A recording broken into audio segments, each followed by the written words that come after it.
Hello mga mare! For today's video, ito yung ginagawa ko tuwing umaga. Pagkagising ko, kailangan ko na talaga gumalaw. Kailangan ko na magluto ng pagkain ng anak ko. Kaya't ayan, nililinisan ko na yung paglulutuan ko ng pagkain niya. Yung labas, hindi ko masyadong kinikiskis kasi rice cooker po yan, madaling mabutas. Yan lang kasi yung mayroon kami, kaya't dyan ako nagluluto yung pagkain niya araw-araw. Mahirap lang din kami guys, kaya't nagtitiis lang din kami kung anong meron sa bahay namin. Pagkatapos kong linisan, nilagyan ko na ng tubig para isasalang ko na at para uminit na din. Bago ko isalang, nilinis ko muna itong pinaglulutuan namin. Kahoy pala guys yung ginagamit namin dito sa pagluluto. Medyo bundok na rin kasi yung dito sa amin. Kaya't yung ginagamit naming panggatong, yung kahoy na lang kasi marami din naman dito sa amin. Kapag mag-uuling ka, maggagasto ka rin. Kaya't eto, libre na lang. Kukuha ka na lang sa talo ng panggatong. At ayan na nga, sinindihan ko na at umaapoy na. Charan! Umaapoy na nga. At isasalang ko na ito at para uminit na din at para magagamit ko na rin sa pag-sterilize ng bibiron mamaya.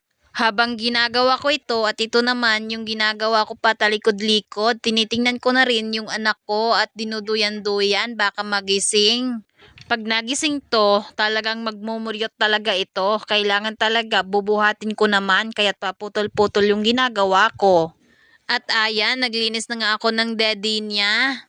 Kapag may anak kang maliliit, kailangan triple talaga yung galaw mo. Kailangan mong bilisan sa paggawa kasi inaalagaan mo rin siya habang gumagawa ka ng gawaing bahay. Habang naghuhugas ako dyan, nagduduyan din ako sa kanya para hindi magising at hindi madistorbo itong ginagawa ko.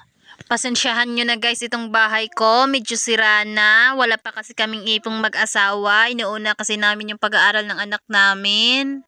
Habang nagbo-voice over ako, nagising naman tong batang to. Ewan ko ba, narinig lang ako, nagising na agad.